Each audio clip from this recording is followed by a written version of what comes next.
Saudara-saudari, marilah kita mendengarkan renungan dengan judul Ikutilah Yesus, bukan aku, yang berdasarkan pada Injil Yohanes bab 1 ayat 35 sampai 37. Keesokan harinya, Yohanes berdiri di situ pula dengan 2 orang muridnya. Dan ketika ia melihat Yesus lewat, ia berkata, "Lihatlah Anak Domba Allah." Kedua murid itu mendengar apa yang dikatakannya itu. Lalu mereka pergi mengikuti Yesus. Dalam nama Bapa dan Putra dan Roh Kudus. Amin. Saudara-saudari terkasih dalam nama Tuhan Yesus Kristus.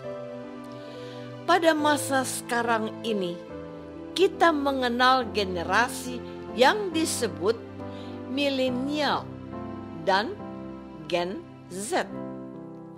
Orang-orang muda masa kini menatap masa depan mereka dengan kecanggihan dan serba tersedianya sarana dan prasarana teknologi yang luar biasa.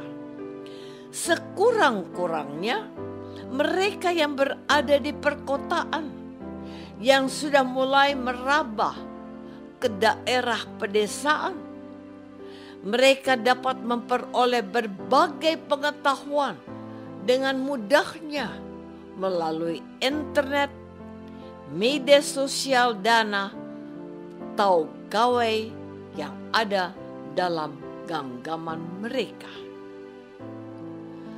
Belum lagi ditambah dengan aplikasi canggih seperti AL yang membuat mereka lebih mudah mengakses berbagai informasi dalam kesehariannya. Tidak demikian di masa lalu, ketika Yohanes Pembaptis memberitakan bahwa kerajaan Allah sudah dekat. Ia seperti kebanyakan guru mendidik para muridnya hal-hal baik. Dia menghendaki para murid maju dan berkembang. Dia juga menghendaki tingkat pengetahuan para muridnya semakin sempurna.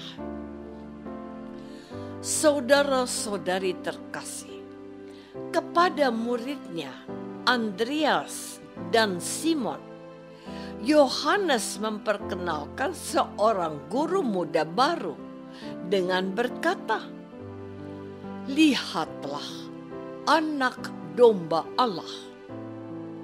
Menarik untuk diperhatikan. Ternyata kedua muridnya itu mendengar apa yang dikatakannya itu. Lalu mereka pergi mengikuti Yesus. Ketika membaca pewartaan gereja pada hari ini, saya teringat pada seorang guru saya yang berkata, "Gantungkanlah cita-citamu setinggi langit." Juga petuah yang mengatakan, "Belajarlah sampai ke negeri Cina." Setiap guru menghendaki anak didiknya sukses. Yohanes juga menyadari bahwa murid-muridnya juga harus naik kelas dan mendapat pendidikan yang lebih baik dari guru yang lebih bijaksana. Kepada kedua muridnya, Yohanes menunjukkan Yesus. Dan 2 orang muridnya itu akhirnya menjadi 2 dari 12 rasul Yesus. Ketika Yesus melihat murid Yohanes itu mengikuti dia, Yesus bertanya, "Apakah yang kamu cari?" Kata mereka, "Rabi, di manakah engkau tinggal?" Jawab Yesus, "Marilah dan kamu akan melihatnya." Saudara-saudari terkasih, apa sebenarnya yang diinginkan oleh Yohanes dengan kedua muridnya itu? Seperti kepada semua orang yang datang kepadanya, Yohanes menghendaki orang banyak menemukan sosok ideal baru yang harus mereka kagumi, yaitu Yesus, Anak Domba Allah. Secara khusus, Yohanes mengatakan hal yang sama kepada para muridnya. Dua orang muridnya, Andreas dan Simon, yang disebut Petrus itu, langsung meninggalkan gurunya Yohanes dan mengikuti Yesus yang diperkenalkan secara khusus mereka. Yohanes merasa sudah cukup mendidik mereka. Ia merasa sudah saatnya murid-muridnya naik kelas dalam pengetahuan akan karya keselamatan Allah. Yohanes mau mereka mengagumi dan mengikuti Yesus, bukan dirinya. Muridnya harus mendapatkan pendidikan yang lebih bernas dari guru yang lebih bijaksana. Seorang guru berkata kepada saudaranya begini, "Pak Gubernur, itu dulu muridku, tapi itu dulu. Dia adalah anak didikku yang tidak terlalu pandai, tapi dia adalah murid yang taat dan mau mendengarkan perkataanku. Aku pernah berkata kepadanya, kejarlah cita-citamu setinggi langit." Dan pada hari pelantikannya sebagai gubernur, ia mengutip kata-kataku itu di depan orang banyak. Katanya, "Guru, saya pernah menasehati saya supaya terus mengejar cita-cita setinggi langit. Dan terima kasih Pak Guru," katanya.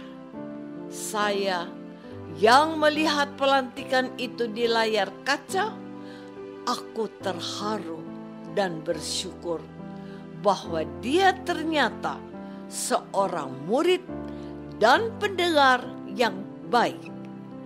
Andreas dan Simon Petrus dikatakan mendengar apa yang dikatakan Yohanes, guru mereka, dan segera mengikuti Yesus.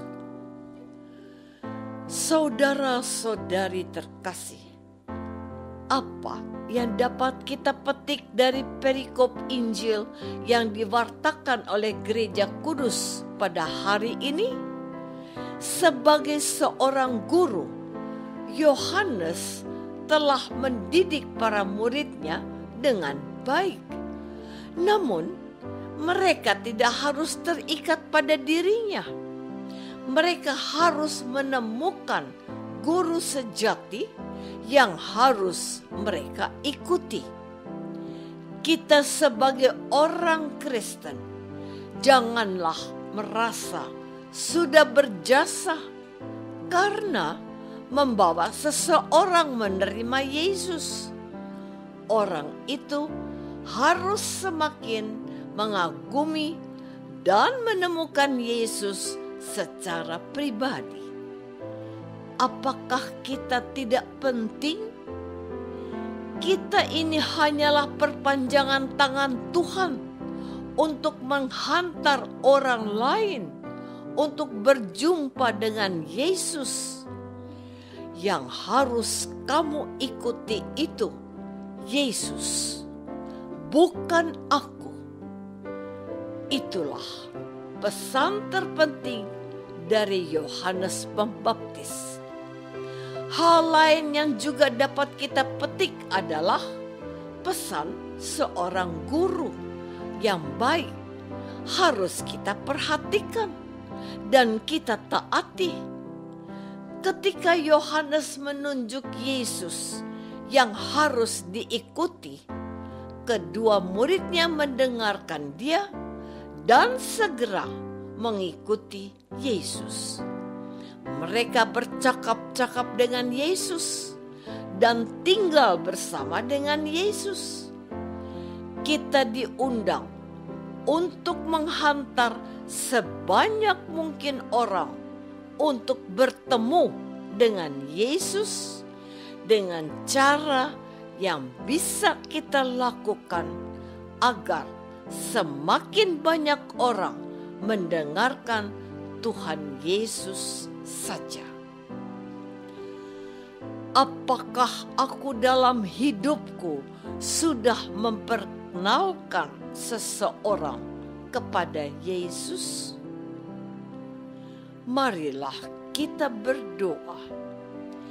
Bapa yang Maha Baik, bantulah kami untuk memiliki semangat Yohanes bahwa Yesus harus semakin besar. Aku dilupakan tiada masalah. Mampukanlah kami untuk bersaksi bahwa Yesuslah yang harus didengarkan, sebab Dialah Tuhan Juru Selamat. Amin. Semoga kita semua selalu dinaungi dan dibimbing oleh berkat Allah yang Maha Kuasa. Dalam nama Bapa dan Putra dan Roh Kudus. Amin.